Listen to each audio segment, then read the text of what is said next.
Assalamualaikum, hai semua. Hari ini aku membuat lontong yang enak, lembut, dan kenyal pakai cetakan. Dan menariknya lagi, lontong ini bisa di frozen dan tahan 3 bulan. Jika kalian penasaran gimana cara aku bikinnya serta apa aja bahannya, yuk simak bareng-bareng. Untuk bahan-bahannya ini cuman satu bahan aja ya teman-teman. Ini beras sebanyak 1 kilo. Untuk berasnya aku memakai beras yang pulen. Ini akan kita cuci terlebih dahulu. Setelah dicuci kemudian kita tiriskan airnya. Aku meniriskannya selama 1 jam hingga airnya benar-benar tiris ya. Selagi menunggu airnya tiris, kita akan siapkan daunnya terlebih dahulu. Ini daun pisang yang sudah aku petik kemarin ya teman-teman. Ini sudah layu.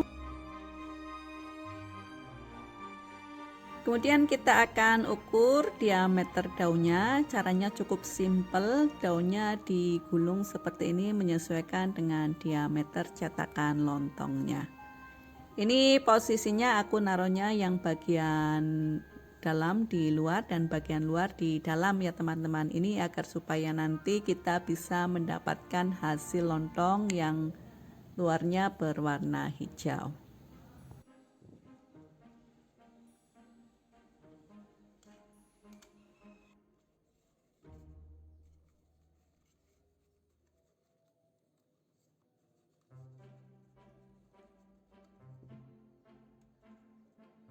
Kemudian kita akan menyiapkan juga daun pisang untuk menutup bagian pinggiran cetakannya.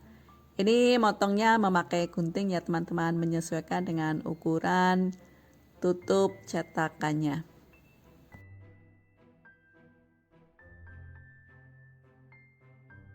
Setelah itu kita akan masukkan daunnya ke dalam tutup cetakannya seperti ini. Lakukan hal yang sama hingga selesai.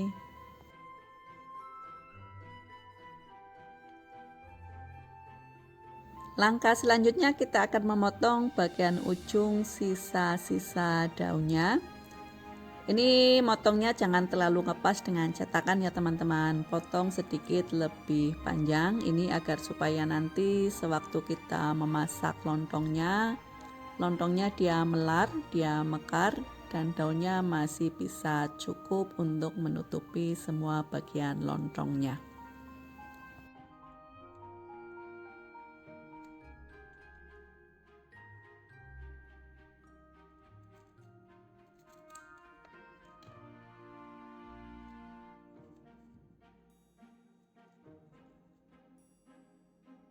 Oke, lanjut kita akan isi cetakan lontongnya dengan beras. Mengisinya ini setengah dari volume cetakan ya teman-teman, setengah dari tinggi cetakan.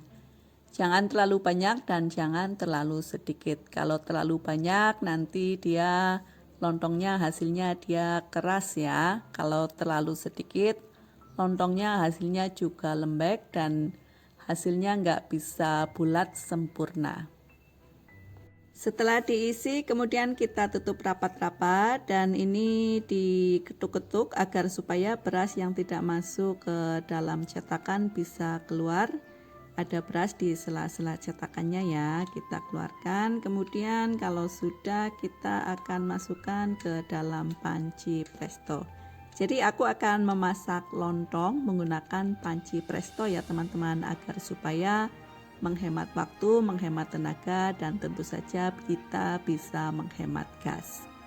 Sebaiknya sih ini posisi cetakan lontongnya diberdirikan ya teman-teman, tapi aku tidurkan seperti ini agar supaya kita menuang airnya tidak terlalu banyak, jadi nanti airnya akan cepat mendidih dan proses masaknya juga akan lebih cepat. Tapi sesuai dengan selera kalian masing-masing. Kalau aku saranin sih pakai yang berdiri saja kalau kalian ingin hasil yang lebih bagus. Kalau kalian ingin hasil yang lebih cepat dan tidak terlalu banyak airnya, kalian bisa naruh dengan posisi ditidurkan seperti ini. Kemudian kita akan langsung saja masak lontong di atas kompor. Setelah air mendidih dan panci prestonya sudah mulai berdesis, kemudian kita kecilkan apinya ke api yang sedang ya teman-teman. Kemudian masak sampai 30 menit. Ini agar supaya lontongnya benar-benar matang dan tanak ya teman-teman. Dengan demikian nanti lontongnya yang kita bikin tidak mudah basi, bisa awet 3 hari dalam suhu ruang.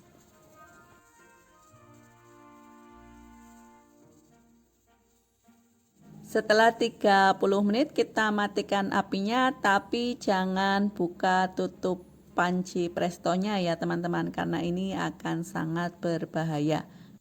Tunggu hingga suhu panci presto agak dingin, baru setelah itu kita bisa membukanya. Jadi aku memerlukan waktu hingga 30 menitan ya teman-teman. Kemudian kita buka dan kita akan tiriskan lontongnya.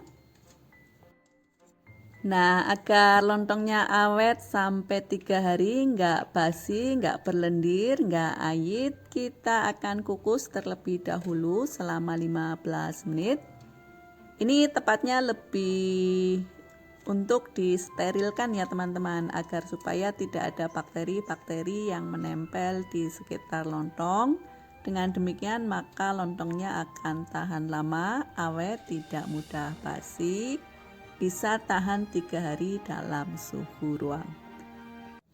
Dan setelah suhu agak dingin atau hangat-hangat kuku, kemudian kita akan keluarkan lontongnya dari dalam cetakan. Jadi jangan nunggu dingin ya teman-teman. Kalau nunggu dingin nanti dia akan susah untuk dikeluarkan dari dalam cetakan. Kemudian tunggu hingga benar-benar dingin sebelum kita memotongnya dan mengkonsumsinya. Resep lontong ini hasilnya sangat bagus ya teman-teman. Kalau di daerahku menyebutnya kakal. Dia lembut, dia kering, tapi dia kenyal, tidak becek, tidak berlendir, dan tidak basah sama sekali. Kalau dipotong-potong ini bisa dengan mudah dipotong walaupun pisaunya tidak diolesi dengan minyak goreng. Apabila kalian suka dengan video ini, silahkan di like, dan sekiranya video ini bermanfaat, silahkan di share di media sosial kalian masing-masing. Bila masih ada pertanyaan, masih ada yang kurang jelas, silahkan tulis di kolom komentar. Bila kalian ingin menyimpannya di dalam freezer, kalian harus menyimpan dalam wadah kedap udara. Apabila ingin jualan lontong seperti ini, bisa dikemas dalam kemasan mika dan ditempeli dengan stiker ucapan terima kasih. Lontong ini bisa tahan 3 hari pada suhu ruang dan 3 bulan dalam freezer. Semoga ini bisa menjadi ide dan inspirasi buat kalian semua. Terima kasih sudah menonton.